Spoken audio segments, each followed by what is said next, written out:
The Money Show. Personal Finance with Warren Ingram. Before we get to Warren, a few places in the world are more stuck in tradition and stuffiness than Lloyd's of London. It's the world's biggest insurance market in the City of London. There's a trade body that represents the brokers of Lloyd's, and it's recommending that the commercial insurance market, which has prided itself for centuries on face-to-face transactions, lets brokers keep working from home. Now, this has a huge impact because the way in which these deals are usually negotiated, these guys sit in booths and people go and they have real arguments about the cost of cover. And you've got these pinstriped brokers. They are obliged by law, the law of Lloyd's, that is. Nearly 50,000 people work in broking and underwriting firms operating in Lloyd's, and everyone in the building, everyone, is required to wear smart business attire. In recent years, they have relaxed the rule that men have to wear ties, but they demand smart suits. So it's all pinstripes and fancy hoity-toity kind of clothing. But work from home means that nobody's going to know what happens below screen level. And this is causing something of, I think, a ruction within the company, within Lloyd's of London, within the insurance market, that the fuddy-duddy days, unfortunately for some, will be over, particularly if you're a tailor on Savile Row, for example. Personal Finance brought to you by Discovery Bank, the future of banking. Now, Warren Ingram from Galileo Capital. Diversification, this word that sounds so easy. It rolls off the tongue. It is just something that, of course, we must diversify. Yes, let's diversify. And then you start looking at diversification options and you look at the world of investments and investing and you suddenly realize that there are 10 billion opportunities. No, okay, let's be more serious about it. There must be 1 million opportunities in the world for you to diversify into, and suddenly it smockles with your brain. I think that's a technical market term. Smockles with your brain. I think it's probably the third or fourth thing I ever studied in the investment markets. You're 100% right, Bruce.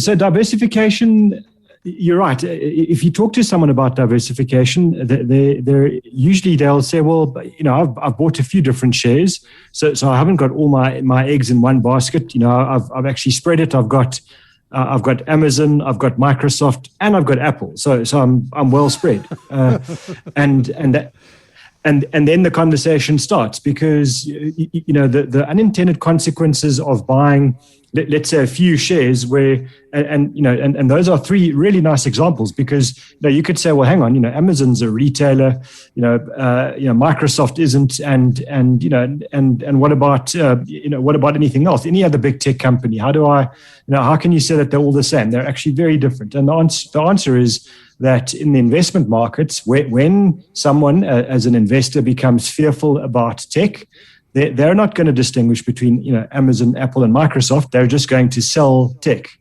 and all of a sudden you realize your diversification wasn't as helpful as you thought. And if you get a little bit more radical, for example, you say, well, in South Africa, I believe that South African companies are a bit undervalued, so I'm going to buy, let's say a bank. I'm going to buy a retailer or two, not the online retailers, but just normal retailer. I'm going to buy Mr. Price and Pick n Pay or something like that. And so you go, and all of a sudden you realize that actually all of those shares are very sensitive to interest rates. And if interest rates go in an unexpected direction, your investment portfolio suffers. So I think just understanding that when we talk about diversification, it's that age-old thing of don't put all your eggs in one basket, but we need to understand that the basket needs to be fairly big, and it needs to be firstly on shares. If we're talking about shares, that means don't just buy a few shares in one market. You've got to buy lots of shares in various markets, and if you can, try and spread it across the globe. So I'm not saying avoid South Africa. You should definitely have some South African there, but you surely can't have all your eggs in the South African stock market or the American stock market. It's got to be across the world. And so that's a starting point. But then we've got to add other things in there as well. You've got to look at having a bit of cash. Got to make sure you've got some bonds, and potentially property companies as well. And then, people who are really fearful about the state of the world, they might have some gold in there. They might buy some gold coins and the like. And I think the important thing here is we're not saying that you diversify because that's the best way to get the maximum capital growth in a 1-year period. You diversify because what you want is, the bulk of your investments to be growing consistently. But the problem is we don't all know which investments are going to do well at particular points in time. Exactly. So you've got to have a huge. We need to get to the how here, Warren, because you're beginning to tie me in knots, because this is precisely where I am sitting. I don't know what to do. So you're sitting and you go, well, then I'm going to buy the S&P 500. I'll buy the JSE Top 40 Index and the S&P 500, until you go, okay, the Top 40 Index of the JSE is dominated by 5 companies. Oh, and so is the S&P 500. Actually, those 5 companies that I thought I was diversifying in when I bought Apple, Facebook, Microsoft, and the other one, actually, the big gorillas within the S&P 500 too. So even buying an index nowadays isn't really diversifying, or is that sufficient? I think it's maybe a case of saying, well, be careful of buying a country-specific index only. So in other words, if we're saying, okay, you can't just buy the top 40 index, and as you say that very correctly, it's massively exposed to 4 or 5, shares. Then perhaps what you need to do is say, well, I can buy the top 40 index with a portion of my money, but I also need to buy the world index. Because the world index, does have exposure to the American market, but then your exposure to something like an Amazon or an Apple and the like is much smaller, because now you've also got exposure to Europe, and you've got exposure to the UK and Japan. And I would probably add another index to that, which would be the emerging market index, because that gives you a much bigger exposure to Taiwan, South Korea, and China among as the biggest emerging markets in that index. So it becomes then relatively easy to say, well, okay, now I've got some decent share exposure, but I can also buy a world bond index to get the bond exposure, and let's say a world property index to get that that exposure as well. And if you must buy gold, there are those that do, then buy a gold exchange traded fund. It performs very differently to the rest of those indices that we've been talking about. So you can do this with probably 5 or 8 exchange traded funds as a maximum, and have incredible diversification. And I don't think it's that complex anymore. If you do it that way, it becomes massively complex if you want to buy the individual shares and put together your own portfolio, and make sure it's properly diversified. I think that's that's a really big thing to do. Can you ever be too diversified? Yep, you can. So I think in the South African market, for example, people, I've actually seen this, and it's not. It's not to deride people. I think it's an education exercise where they'll buy 3 versions of the top 40 index, feeling that they've got a good spread. Or I see it a lot in the unit trust world. You'll see someone will go to an advisor who doesn't know much about investments. The advisor will say, "I'm going to buy you 4 different unit trusts, to give you proper diversification. They're all going to be on the equity market. In other words, just buying JSE shares. And what happens is, they're divided equally, 25% into each. And all of a sudden, what you've got is just an incredibly expensive index, because what one fund manager is not buying in the portfolio, the other one is buying. And so what you've got is over diversification, because you actually don't have what you think. No, absolutely. It's one finds that a lot of the time. Okay, question for you this evening. It comes from Kevin Ackerberg. Now, Kevin says he's turning 60. He's got a retirement annuity with Sanlam that is maturing on the 1st of May. He's only 60. He doesn't need the money right now, but he wants to get full value out of this 25-year investment. Sanlam's given him some choices. Extend the terms, continue to grow the investment, or start drawing an income. If I don't decide, they will automatically reinvest the value into a guaranteed capital fund. He's currently paying 6,500 Rand a month, but from May, he doesn't want to pay any more than 150 Rand if he leaves it with them. He certainly doesn't want to continue paying 6.5. If he continues, he'll only contribute, 500 Rand. And he'll still have a 400,000 Rand bond, and he wants to increase those payments. So he wants to stop contributing to the investment and start contributing more to his bond to get rid of that. What should he do other than staying in the investment? That is Kevin's question. I'm going to give you 30 seconds to think about it. I'm back with you in a moment. The Money Show. Personal Finance with Warren Ingram. So Kevin has been contributing to an RA for 25 years. He's currently paying in 6,500 Rand a month. From May, he can keep the retirement annuity in place and make smaller contributions. And he's considering that and then taking the money he was paying into the RA and getting rid of his 400,000 Rand bond. That's fine. I think he's thinking quite clearly there, Warren. But are there any alternatives that he could do? Yeah, there definitely are, Bruce. I think, a couple of things. One, firstly, he's not obliged, Kevin's not obliged to leave the money with Sanlam when that RA comes to maturity. So, for example, he could actually transfer that RA to another company and say, well, instead of being in an insurance setup, I'm going to go to a unit trust company, or I'm going to go to an index provider, and then continue the life of the RA. So I think it's important to note that, if you get to the end of a term, you've got a few options. One, you can continue where you are and just let the term carry on. But really critically, you can't make that decision after the maturity date. So, if they're saying, May is or April is the end of the term, and you've got to make a decision, you really have to tell them, early in the month, at the very latest, let's say early in the month of April, that you actually want to continue.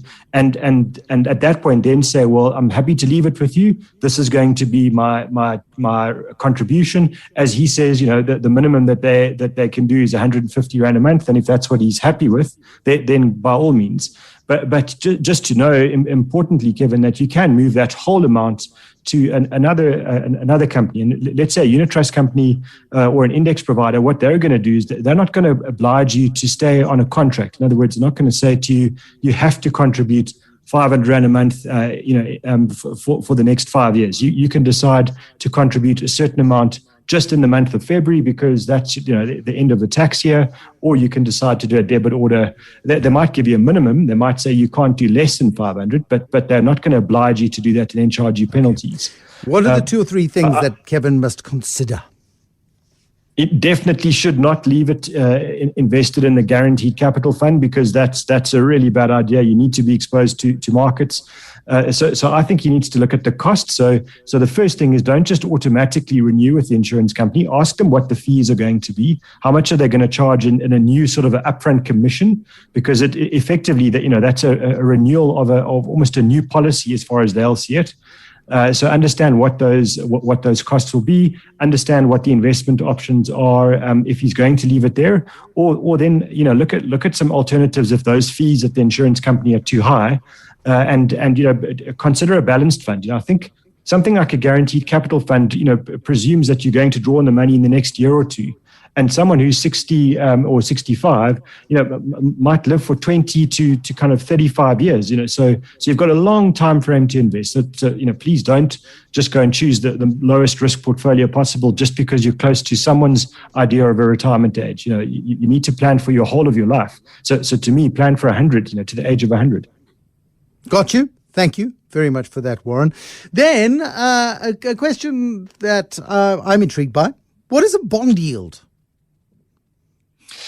So bond yield, just to give a kind of a very relevant example now, let's say you bought a South African government bond 10 years ago, and it was one of those where they said, you can buy it from us now. We're going to pay you, let's say it's 10% interest a year for the next 30 years. And you're going to pay us, let's say it's 1,000 Rand per unit, whatever that is. So what that means then is you're getting, a nice amount of money. You're getting $100 for every year on your 1,000 Rand investment, and you paid the 1,000 Rand. Now what happens is interest rates have been dropping, as we should all know, and all of a sudden it's quite hard for people to get an interest rate. Well, it's nearly impossible to get an interest rate of 10% anywhere safe.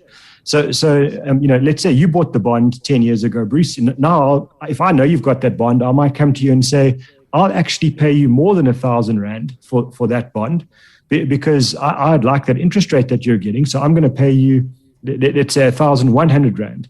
And so suddenly the interest rate, which is what they call the yield, that becomes something that floats a bit more now, because now it's going to be 100 Rand over 1,100 Rand as the price of the bond. So what we need to know is that the yield or the interest rate of a bond moves in the opposite direction to the price, because if interest rates are falling, people are going to pay a bit more to get a higher interest rate. So they'll pay up on the price of the bond.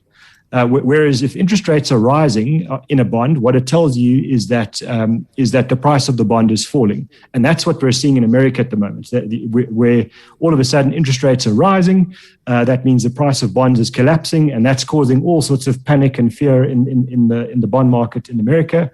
And the same could happen here in South Africa. We've just seen the Reserve Bank say they're maintaining interest rates now, but there will come a time, whether it's 2 or 3 or 4 years, where they'll start to say, no, we're going to raise interest rates again. And that will cause the price of bonds to fall. So yield or interest rate on bonds, critical thing for the bond market, because that's what determines price.